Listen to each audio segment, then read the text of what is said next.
Can't say I was expecting much when I first played Fear 2. I hadn't played the first one, and from what I'd seen of this game, it looked like another generic corridor shooter with cheap scripted scares and gimmicky slow-mo mechanics. I was pleasantly surprised that Fear 2 was actually far from what I expected.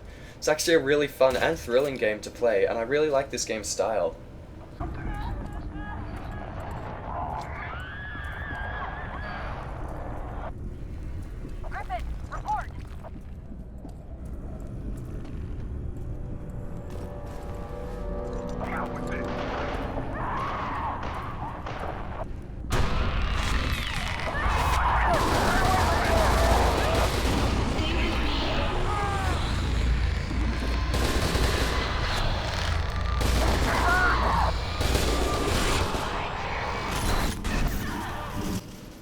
Fear 2 feels more like a gory sci-fi thriller than a horror, but it'd be a stretch to call this game just a sci-fi shooter. It has a notably unique post-apocalyptic style that can't be explained. You should play the game to find out what I mean by that.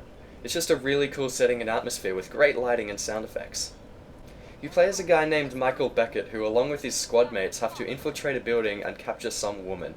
You fail your mission as an explosion goes off in the city and turns it into a wasteland. I wasn't really sure what was happening in the beginning of this game, as I think I should have played the first game to know what was going on. But basically you're split up from your squad mates after that, and you discover that a creepy little monster girl named Alma is responsible for this crisis. The story of the game does drive the game forward pretty well, and it's entertaining to be a part of, but it's probably not what you'll remember from Fear 2.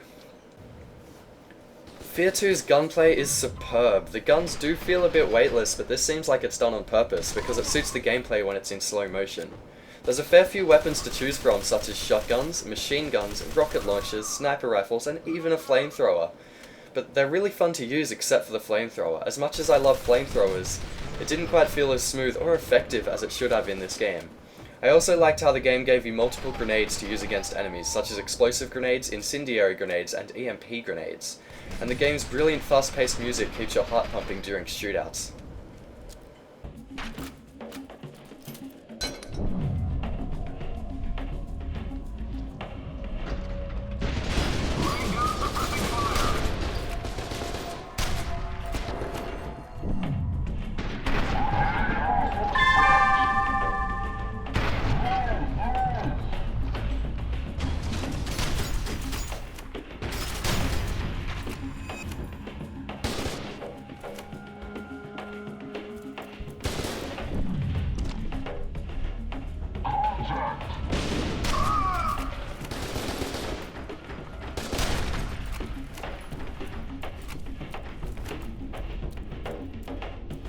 Because Michael Beckett, the guy you play as, gets put into some sci-fi medical chamber that gives him superpowers, the game features the ability to slow down time. How this works isn't really explained, but the mechanic is actually a lot of fun to use. It's really cool busting into a room of guards, going slow-mo, and gunning down everyone in the room. It's great fun how you can activate slow-mo at any time with a press of a button.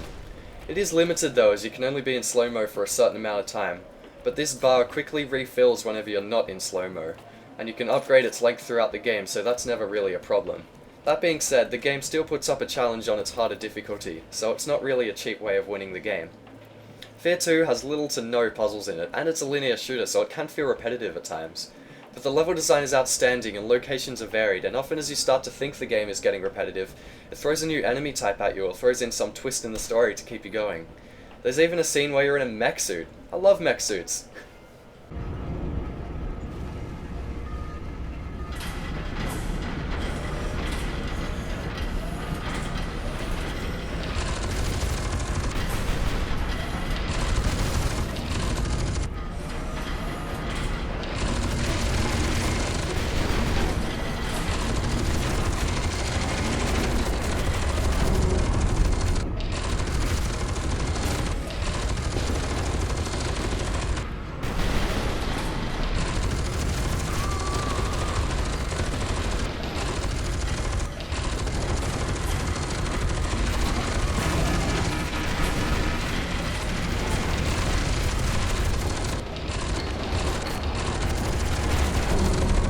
The scares in this game are a mixed bag.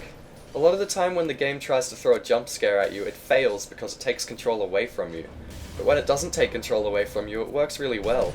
There's one absolutely fantastic and thrilling moment in the elementary school that I won't spoil, and it's really memorable and well done.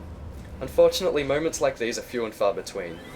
The way the game transitions between epic gunfights and creepy horror moments is impressive though, and as I said, it feels more like a gory sci-fi thriller than a horror game. It's often thrilling at times, and it's creepy at times, but it won't make you jump too often. And I admit that I did jump a few times throughout this game, but I've played much scarier games before. I think that Fear 2's biggest flaw is that it takes control away from the player way too often, but I do think that it's easy to recommend this game, as the gunplay and slow motion mechanics are pretty spot on, and there are some truly thrilling and memorable sequences. There's a multiplayer component to this game, but it feels a bit tacked on, and I feel that this game was made for its campaign. Why you would add a competitive multiplayer into what was supposed to be a horror game beats me.